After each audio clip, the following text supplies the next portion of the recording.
Vous allez me prendre pour un forceur, mais je m'en fous, je fais ce que je veux. Aujourd'hui, je vais en dire plus sur une des pires ordures venues tout droit de la décharge publique mondiale qu'on appelle Twitter. Vous l'avez vu au titre, je vais traiter le cas Fennec Écarlate. Une féminazie extrêmement toxique et surtout haineuse acharnée, vous allez comprendre.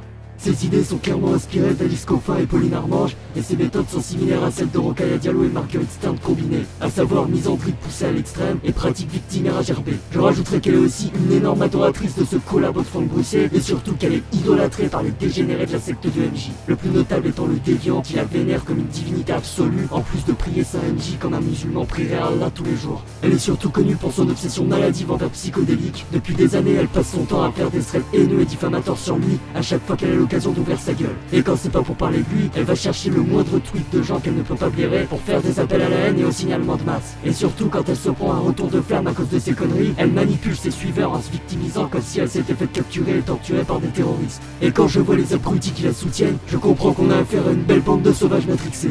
Je vous montre ce tweet que je trouve vraiment pertinent pour que vous compreniez à quel point ils sont détestables au possible. Le pire, c'est qu'elle se comporte comme une gamine de 12 ans alors qu'elle en a 39 et surtout qu'elle est mère de 2 enfants. Même moi qui suis à peine plus jeune qu'elle, je vois clairement qu'elle a un gros problème, à la limite de la psychopathie et sans doute bien pire. Je vous montre un autre tweet d'une personne qui lui demande de lâcher l'affaire avec psychodélique, tout ce qui peut y avoir de plus bienveillant en soi, et voyez la réponse méprisable de cette poufiasse névrosée. Ça montre clairement que son but est de nuire à tout prix, quitte à aller jusqu'à s'en prendre à la vie privée des personnes qu'elle harcèle. Ah mais quand je vous dis qu'elle est ultra toxique, je ne blague pas du tout. J'avais dit dans ma vidéo sur MJ qu'elle s'était fait ban de Twitter pour son harcèlement répété et qu'elle a contourné son ban pour refaire des threads dégueulasses, continuer son harcèlement et ses campagnes de haine. Et bien le plus navrant, c'est qu'elle veut faire croire qu'elle n'est pas Fennec Écarlate. L'énorme blague. Elle parle d'elle à la 3e personne et crie à la diffamation quand on lui prouve par A plus B qu'elle est Fennec Écarlate. Je vous laisse regarder les bios des deux comptes pour que vous voyez bien que c'est la même à des détails près.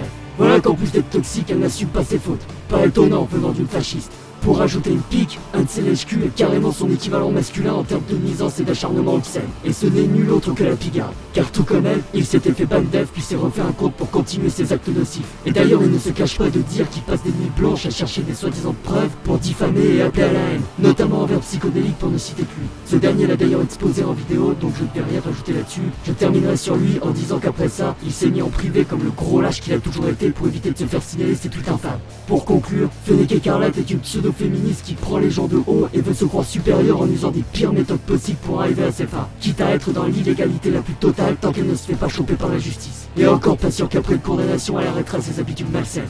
J'ai eu des échos comme quoi des gens proches d'elle se sont rendus compte de sa toxicité et ont préféré couper les ponts avec elle définitivement. Ces personnes-là, je ne peux que les respecter. Ah oui, tant que j'y pense, vous vous rappelez le compte et le hashtag toxique psychodélique qui n'a toujours pas sauté, ce qui est vraiment aberrant? Eh bien il se trouve qu'un compte et un hashtag toxique MJ a popé de nulle part. Complètement ironique quand on sait comment ça va finir pour les deux comptes.